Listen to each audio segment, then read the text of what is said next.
While you are interpreting in religious settings, it's very likely that you will come across a culturally complex scenario or two.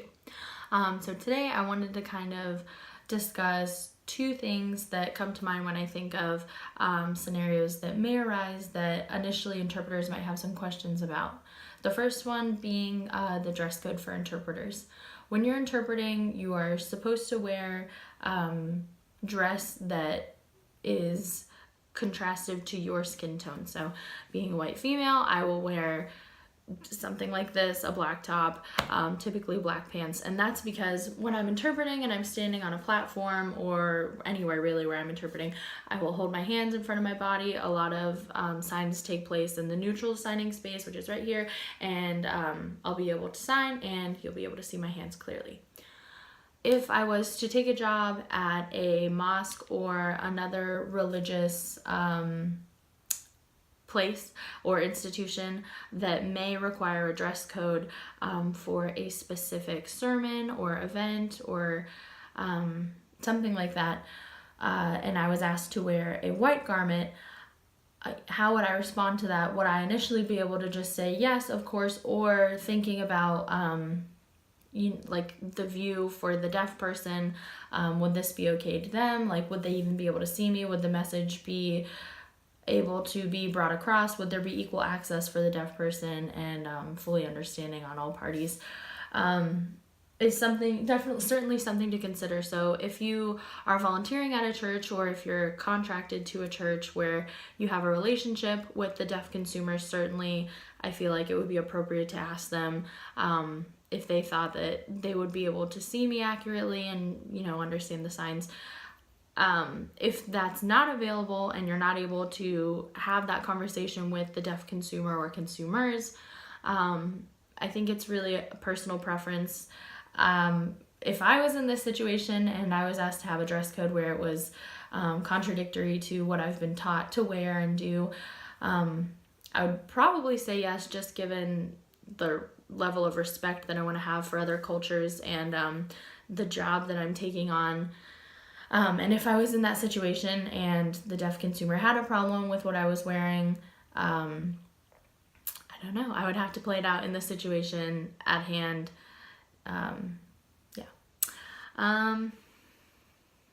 So, in the RID Code of Professional Conduct, it states that interpreters must possess the professional skills and knowledge required for the specific interpreting situation. So, in this situation, for religious interpreting, if you were called to take a job at a Lutheran church and it was for an Advent service, and that was all the information ahead of time that you got, should you take the job? Do you have the knowledge required for an Advent service? Do you know what Advent is? Are there signs in the Lutheran faith that are specific to that faith that you need to know? There are all sorts of thoughts that you need to have as an interpreter. And most importantly, it's okay to turn down a job. There's definitely it's definitely possible that there are other interpreters better suited for the job than you. And apart from the specific scenario that I just listed, again, like if I was interpreting for like a synagogue, do I have enough knowledge of the Jewish faith to accept that job and fulfill it accurately?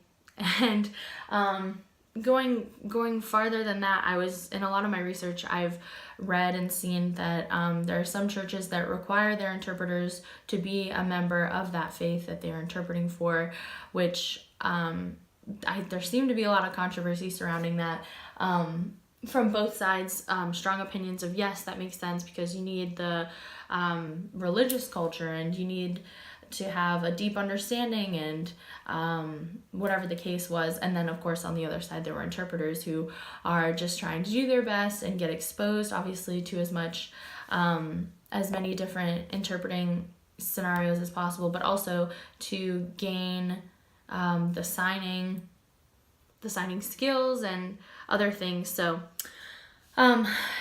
that's another thing to consider. You know, the rules and the guidelines that specific places and houses of worship might require for interpreters. Also,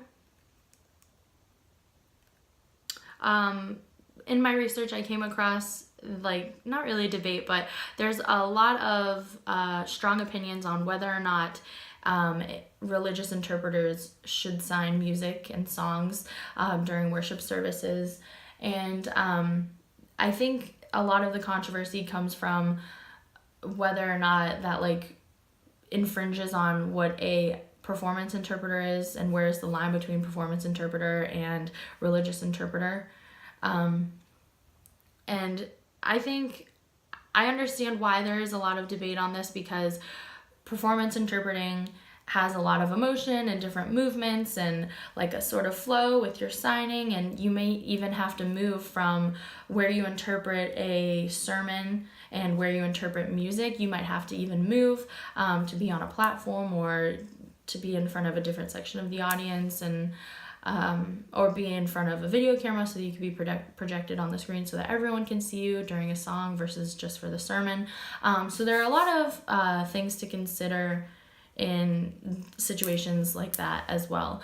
But with all of these situations and all of religious interpreting, you want to be sure that you are remaining culturally competent, and that you are showing tolerance and respect in every job that you decide to take. And even if you decide not to take a job, you need to be sure to do so respectfully and do so out of a place of knowing that there may be an interpreter out there that's better at fulfilling a job than you are. Thanks.